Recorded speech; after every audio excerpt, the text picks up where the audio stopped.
Selamat pagi, salam sejahtera bagi kita semua.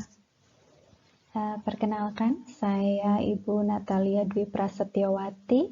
Saya yang akan mengisi MPLS untuk sesi pagi hari ini. Saya adalah salah satu staf pengajar di SMK Negeri 1 Sewon dan saya mengajar mata pelajaran Bahasa Inggris. Tapi untuk sesi pada pagi hari ini tidak ada hubungannya dengan mata pelajaran bahasa Inggris, tapi kita akan membahas satu topik lain yang sangat menarik. Jadi, siapkan buku, siapkan pulpen, catat yang perlu dicatat karena nanti di akhir sesi akan ada tugas berupa 5 pertanyaan yang harus dijawab sebagai bahan untuk resume kalian untuk sesi pada pagi hari ini.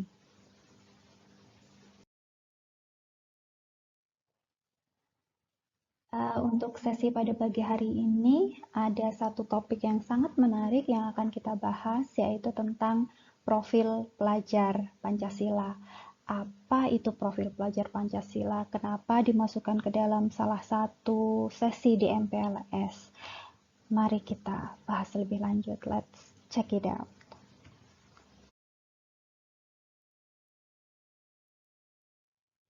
Nah, sekarang kita bahas tentang profil pelajar Pancasila. Apa sih gunanya kita pelajari? Nah, ada rasional atau latar belakangnya bahwa ini tidak lepas dari filosofi pendidikan menurut Ki Hajar Dewantara. Kita tahu bahwa Ki Hajar Dewantara adalah Bapak Pendidikan Indonesia yang kita peringati setiap tahun di tanggal berapa? Tanggal 2 Mei kita peringati sebagai Hari Pendidikan Nasional. Bahwa filosofi pendidikan menurut Ki Hajar Dewantara itu tercermin dalam tujuan pendidikan nasional dalam Undang-Undang Republik Indonesia Nomor 20 Tahun 2003 tentang Sistem Pendidikan Nasional di Pasal 3, yang di sana dinyatakan bahwa pendidikan diselenggarakan agar setiap individu dapat menjadi manusia yang beriman dan bertakwa kepada Tuhan Yang Maha Esa, berakhlak mulia, sehat, berilmu, cakap, kreatif, mandiri, dan menjadi warga negara yang demokratis serta bertanggung jawab. Nah, di sini ada karakter-karakter, nilai-nilai yang ingin ditekankan kepada peserta didik. Karakter inilah yang tercermin ke dalam profil pelajar Pancasila. Jika dirumuskan lebih lanjut, kegunaan profil pelajar Pancasila adalah merupakan upaya untuk menerjemahkan tujuan dan visi pendidikan ke dalam format yang lebih mudah dipahami oleh seluruh pemangku kepentingan di dunia pendidikan. Dan rumusan profil pelajar Pancasila ini dibuat dengan tujuan sebagai kompas, sebagai pemandu arah, baik bagi pendidik maupun bagi kalian sebagai pelajar Indonesia.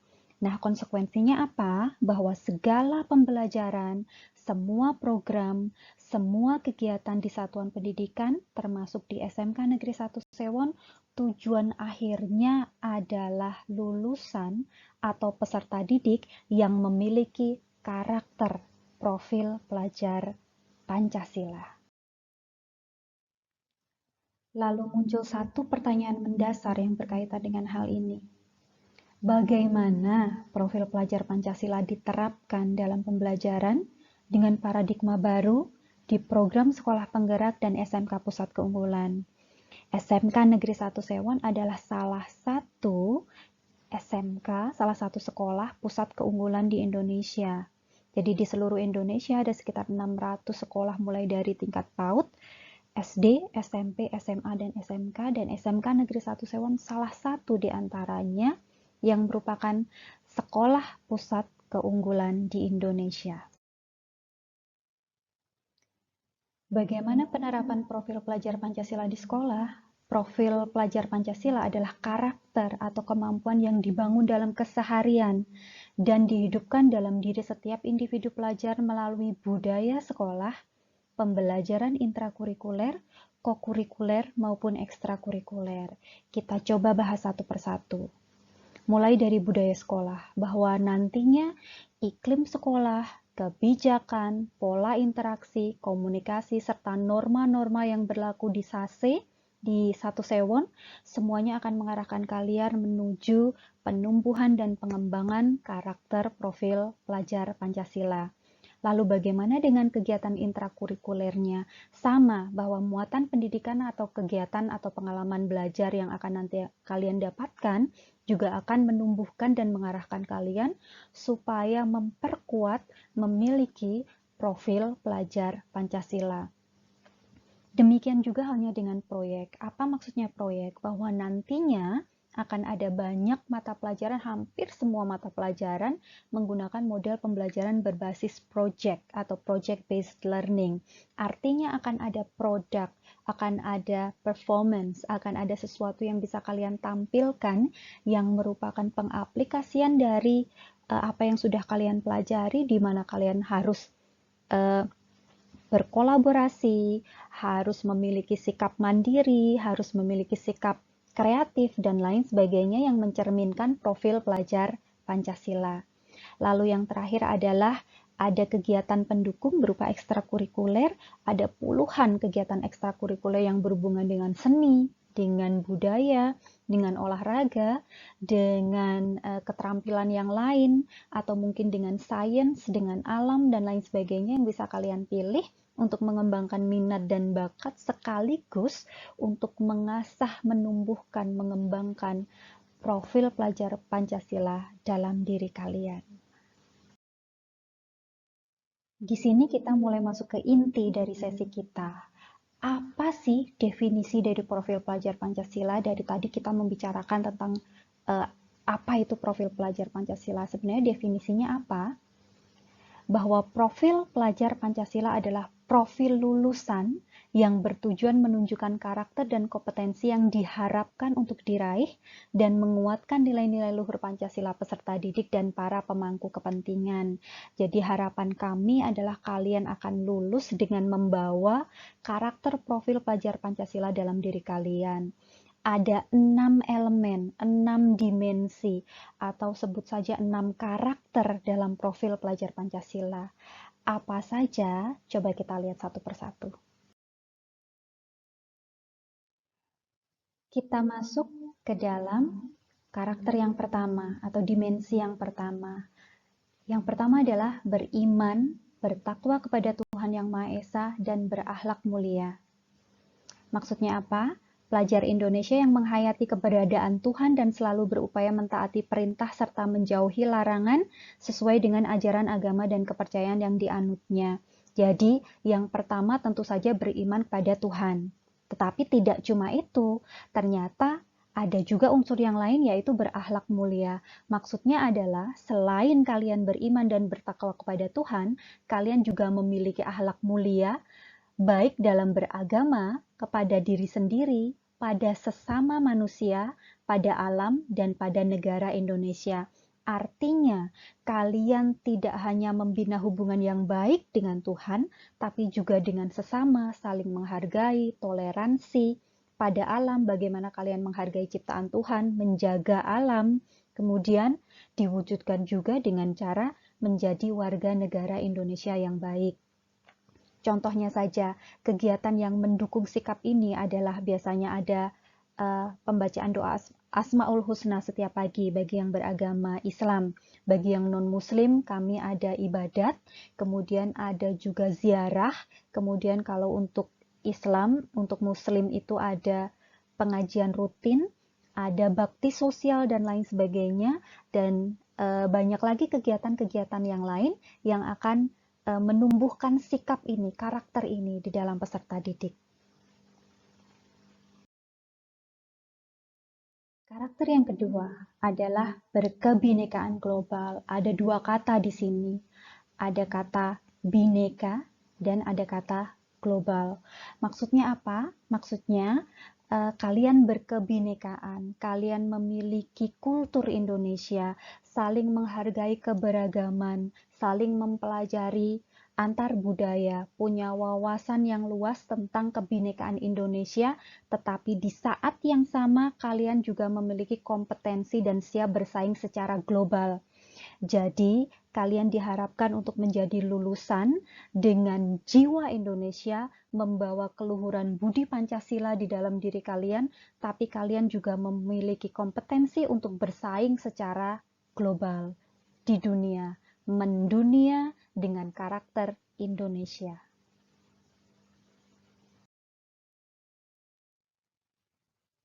Karakter yang ketiga adalah mandiri. Ini dimensi dari profil pelajar Pancasila yang ketiga. Di sini, dalam elemen mandiri, pelajar Indonesia diharapkan memiliki prakarsa atas pengembangan dirinya yang tercermin dalam kemampuan untuk bertanggung jawab, punya rencana strategis, melakukan tindakan dan merefleksikan proses dan hasil pengalamannya. Artinya kalian memiliki kesadaran akan diri, punya regulasi diri yang baik, punya manajemen diri yang baik, supaya bisa mengukuhkan sikap ini, sikap kemandirian kita yang tercermin dari bagaimana kalian melaksanakan kegiatan pembelajaran sehari-hari ke depannya. Dimensi kita yang keempat, yang khas sekali Indonesia adalah bergotong royong.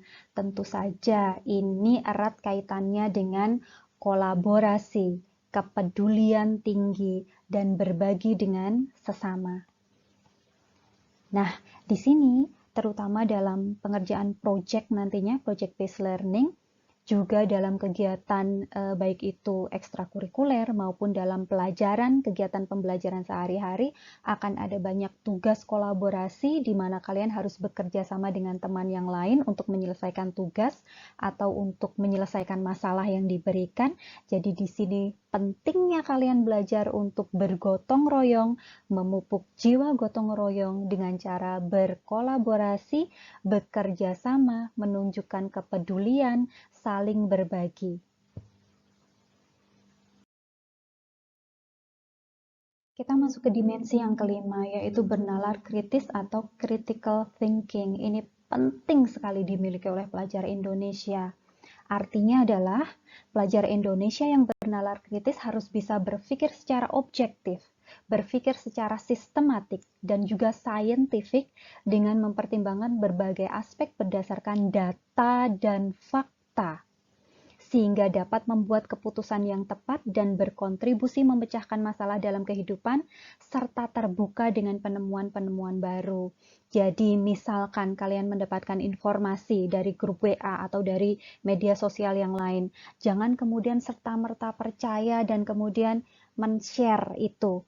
Tapi harus dievaluasi, dianalisis dulu apakah berdasarkan fakta, apakah ada data di belakangnya, harus berpikir dengan rasional tinggi, berpikir dengan critical thinking, harus objektif, bernalar kritis, sistematik dan juga saintifik, dievaluasi lebih lanjut untuk menentukan apakah informasi itu benar atau tidak. Ini juga adalah salah satu cara untuk menangkal hoax atau menghentikan hoax. Jadi inilah pentingnya kalian mengembangkan dimensi ini, kemampuan untuk bernalar kritis, karena kalian harus memproses informasi yang didapatkan, dianalisa, dievaluasi, baru kemudian direfleksi. Masuk ke dimensi yang terakhir. Yang terakhir adalah kreatif. Di sini pelajar Indonesia diharapkan mampu memodifikasi dan menghasilkan sesuatu yang orisinal, bermakna, bermanfaat, dan berdampak dalam bentuk apa? Dalam bentuk gagasan, tindakan, maupun karya nyata yang secara proaktif dan independen untuk menemukan cara-cara lain dan berbeda untuk bisa inovasi. Jadi kalian diharapkan bisa berpikir sekreatif mungkin supaya nantinya muncul ada gagasan-gagasan, ada tindakan-tindakan, ada karya yang orisinil, artinya kalian luwes dalam berpikir. Bisa mencari alternatif solusi untuk permasalahan yang dihadapi. Mari kita ringkas dimensi dan elemen profil pelajar Pancasila yang sudah kita diskusikan tadi. Yang pertama, beriman, bertakwa kepada Tuhan Yang Maha Esa dan berakhlak mulia. Artinya akhlaknya tidak hanya dalam agama, tapi juga sebagai pribadi, kepada sesama manusia, kepada alam, dan juga menjadi warga negara Indonesia yang baik. Yang kedua adalah berkebinekaan global, mampu bersaing secara global dengan membawa karakter Pancasila dan Indonesia. Yang ketiga adalah bergotong royong, erat kaitannya dengan kolaborasi, kepedulian, dan berbagi. Yang keempat adalah mandiri, artinya adanya pemahaman diri dan situasi, dan juga regulasi diri, manajemen diri yang baik. Selanjutnya adalah bernalar kritis, yaitu memperoleh dan memproses informasi dan gagasan, lalu dianalisis dan dievaluasi dengan penalaran kalian, baru kemudian direfleksi. Yang terakhir adalah kreatif, menghasilkan gagasan yang original, karya yang original, luwes dalam berpikir, sehingga dapat mencari alternatif solusi. Profil pelajar Pancasila itu dirancang untuk menjawab satu pertanyaan besar. Pelajar dengan profil seperti apa, dengan kompetensi seperti apa yang ingin dihasilkan oleh sistem pendidikan Indonesia? Kalian itu diharapkan menjadi pelajar yang seperti apa? Kalian diharapkan untuk menjadi pelajar Indonesia yang merupakan pelajar sepanjang hayat. Sepanjang hayat kita harus terus belajar, yang memiliki kompetensi global dan berperilaku sesuai dengan nilai-nilai Pancasila. Pernyataan ini berkaitan dengan dua hal, yaitu kompetensi untuk menjadi warga negara Indonesia yang demokratis dan juga kompetensi untuk menjadi manusia yang unggul dan produktif di abad ke-21. Dalam hal ini, kalian diharapkan dapat berpartisipasi dalam pembangunan global yang berkelanjutan serta tangguh dalam menghadapi berbagai tantangan. Tadi sudah kita bahas sama-sama bahwa profil pelajar Pancasila memiliki 6 kompetensi yang dirumuskan menjadi dimensi kunci yang nantinya itu bisa dijabarkan menjadi karakter-karakter yang lain. Dan keenam-enamnya saling berkaitan, saling menguatkan, sehingga upaya mewujudkan profil pelajar Pancasila yang utuh membutuhkan berkembangnya 6 dimensi tersebut secara bersamaan, tidak parsial, jadi saling berkaitan satu sama lain. Keenam dimensi tersebut sudah kita bahas tadi, ada 6, beriman bertakwa dan berakhlak mulia, yang kedua berkebinekaan global, bergotong royong, mandiri, bernalar kritis, dan kreatif. Dan hal ini menunjukkan fokus bahwa kalian tidak boleh hanya berfokus pada kemampuan kognitif. Tidak cuma IQ-nya tinggi, tapi EQ-nya juga harus diimbangi. Sikap dan perilaku kalian harus mencerminkan jati diri sebagai bangsa Indonesia sekaligus sebagai warga global, warga dunia. Dan penjelasan di atas menggambarkan posisi dan fungsi profil pelajar Pancasila dalam kurikulum sekolah kita, yaitu sebagai yang pertama, tujuan jangka panjang segala proses pembelajaran yang berlangsung di sekolah. Yang kedua adalah kompetensi atau karakter yang harus dicapai. Kemudian yang ketiga, sebagai benang merah yang menyatukan semua lini kegiatan yang ada di sekolah kita.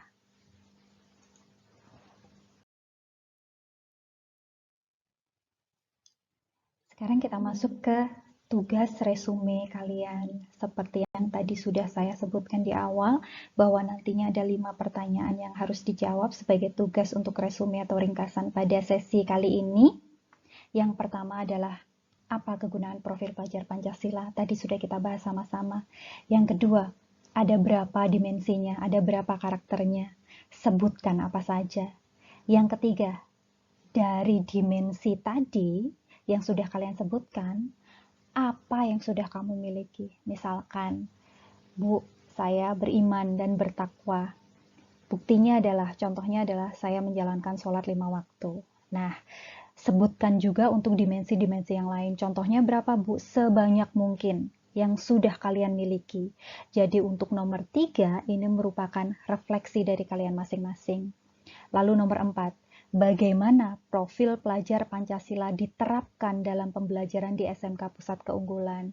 Tadi contohnya kalau dalam budaya sekolah seperti apa, kegiatan ekstrakurikuler seperti apa, di kegiatan yang lain seperti apa, silahkan dijelaskan. Lalu yang kelima, sama seperti nomor 3, ini juga refleksi. apa yang akan kalian lakukan untuk menumbuhkan dan menanamkan karakter profil pelajar Pancasila selama kalian menjadi siswa di SMK Negeri 1 Sewon.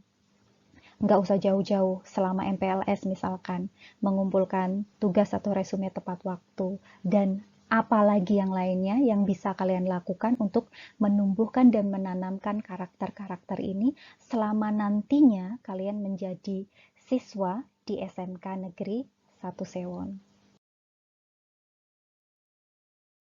Demikian sesi kita pada pagi hari ini. Kita sudah berdiskusi banyak hal tentang profil pelajar Pancasila. Semoga apa yang kita diskusikan ini bermanfaat. Terima kasih sekali atas perhatian dan juga atensi kalian. Mohon dimaafkan jika banyak kesalahan, kekurangan maupun kekilafan dalam saya membawakan sesi pada pagi hari ini. Selamat mengikuti sesi selanjutnya dan good luck. Selamat mengerjakan tugas resume yang saya berikan.